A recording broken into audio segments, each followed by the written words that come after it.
What's up, everybody? Thank you for taking this opportunity to click on this channel. If this is your first time here, my name is Kobe Cornell Boone. I'm the host of The Intent, where we have authentic conversations through what I believe to be a unique perspective. If you find value in anything that I say today, please, I encourage you to like, share, subscribe, but most importantly, leave a comment in the comment section. That feedback allows me to continue to create great videos and be able to drive impact, ultimately, which is the goal of this channel. Today I am on daddy duty, and daddy duty comes first, honestly. So, my baby girl, if you hear her throughout the video, she is over here watching whole Mozart and visual shapes and things of that nature. And I think that kind of prefaces what this video is all about today, as I actually do have on my Six Stories hubby hoodie, um, which is the difference between being a saver and an earner and the jail between the two. I was watching an interesting video that was phenomenal between Ryan Panada and Brad Lay, two titans in industry and business. Ryan Panada, really great brother in Christ, as well, a huge real estate titan, and Brad Lay as well, and real estate and many other things also. And throughout the conversation, there was one particular point where we were talking about savers and earners that I thought was like so valuable. And I have a very, I'm just gonna flat out say it like this: if you are already broke, it's gonna be hard to save your way to your first million. Like, matter of fact, I'm not even gonna say hard. It's dang near impossible. Um, and I think for me, the reason why this particular interview or just the conversation was hitting so home with me is I look back into my life growing up Eastern North Carolina, the whole rich dad poor dad type of concept and understanding.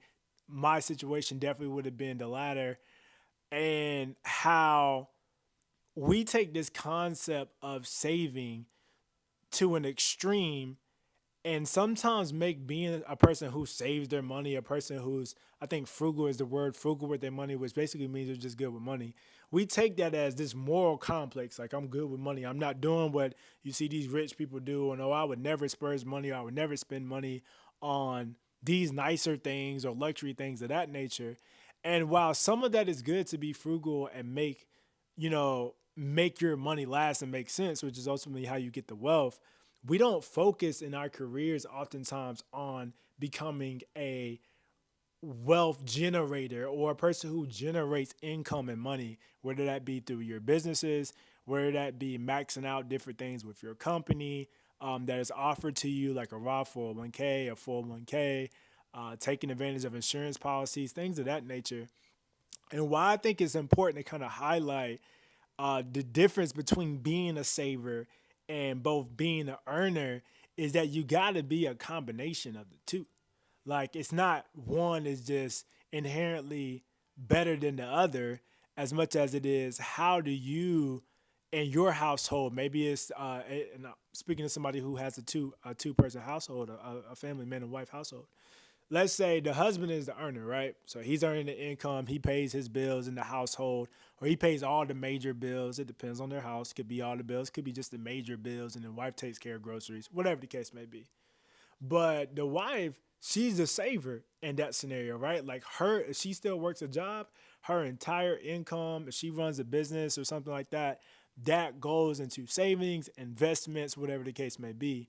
In that particular combination, for this example, I want to share, you have a beautiful combination, which I believe is how God originally intended in some way for a covenant marriage, is where the husband is able to be the foundation in the home. His income, his job sets the standard, if you will, of the household. Your base salary is how you determine your bills and how you pay for things in life, right? Like, that's straight up what it is. You you pay your house, your mortgage, you determine your affordability based on the income that's regularly coming in, not sales metrics, depending on what avenue you're in and your career, whatever. It's your base salary, right? And then with what's extra or the surplus that comes in, the wife or the spouse in that sense is able to say, hey, well, we have this income coming in. We've been thinking about investing in maybe a franchise, or we've been considering going into partnership on a house flip or flipping a house, whatever the case may be. You have the saver who provides the surplus that's needed to earn more income, while the primary earner is able to say, hey, I'm able to sustain and keep money in right now and focus on how can I get the thing that I'm already in, the system that I'm already working in, to earn more, whether that's a better paying job or whether that's getting promoted where that individual already is. Why I think this is important is I think the trouble that I have with being somebody whose mindset was definitely before strictly a saver, strictly frugal, strictly the whole stay down till I come up type of concept, is that in today's economy, when we talk about inflation, things of that nature, 50, 60 years ago, and probably more than that now, but like 50s, 60s era, 70s era, early 70s era, maybe you could have worked your traditional job full time, worked for 30, 40 years, retired, and been good on whatever that income was when the dollar was stronger, the economy was better in the United States. But now in today's day and time, you're gonna have to push P. Like you're gonna absolutely have to push it to the next level, continue to earn more, if nothing else, if not to say, hey, I got my job, I don't want to do no more than what I got to do. If you're that guy, cool, I'm not talking to you, bro. But if you're somebody who wants to go on maybe more than one vacation a year, or even go on a nice 5, 7 day vacation or something in a year's time, or you want to be able to offer your kids maybe a catered experience as far as their education. So not per se going to a school, maybe homeschooling, or if they do go to school, go to private school, Montessori, something of that nature. Oh, you're gonna have to make above average income. So just being the saver mindset is not gonna get you there. Saver, as far as just saving finances and staying in one bubble, one spot, you're gonna have to learn how to earn more. Now, I'm not the person that goes out and says that, and I've said this in another video that I'm going to post. I'm not the person who goes out and says, "Hey, you gotta be, you gotta be an entrepreneur." I'm not that guy. I don't believe that everybody is cut to be an entrepreneur. I feel like I'm not fully cut out to be a full time entrepreneur as of yet, for sure. But I do own businesses, right? I do own businesses. My wife owns businesses.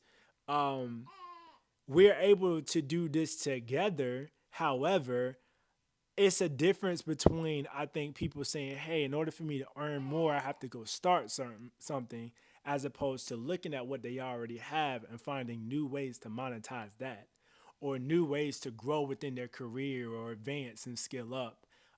And maybe take on a higher skill role, for example, that's going to pay them more. So I think I think this is an interesting conversation and topic that I definitely want to unpack more. And I believe it's something that you have books like Rich Dad Poor Dad, like I said. Um, the Alchemist came to mind, but that would per se be probably the best book. There's a few others that I can think of that are out there that could certainly help with this concept. Rich Dad Poor Dad probably being the most famous. However, I just want to preface that savings alone in an economy like we have in today, this is December, that is not right, 30th, it is December 28th, um, 2023. You're going to have to find ways to continue to advance in your career, advance in your personal life, hobbies, or businesses to keep up with the growing increases of inflation.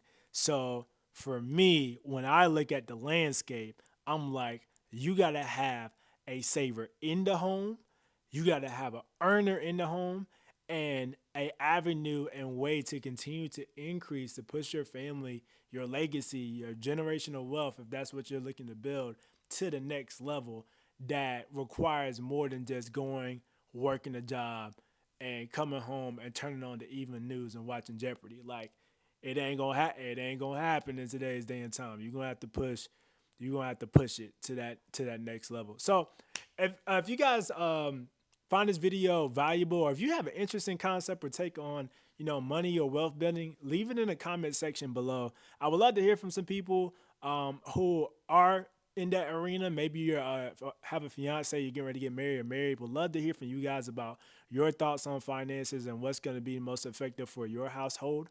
or maybe some folks who are like, hey, we started one way, that didn't per se work from us, so we shifted a different direction. And bro, this changed our lives. This took us to that next level for sure. So yeah, thank y'all for clicking on this video featuring my baby girl, my little bundle of joy, the new addition of love to my life. If you like this content, like, share, subscribe, leave a comment below. Until next time, thank you for checking out the intent.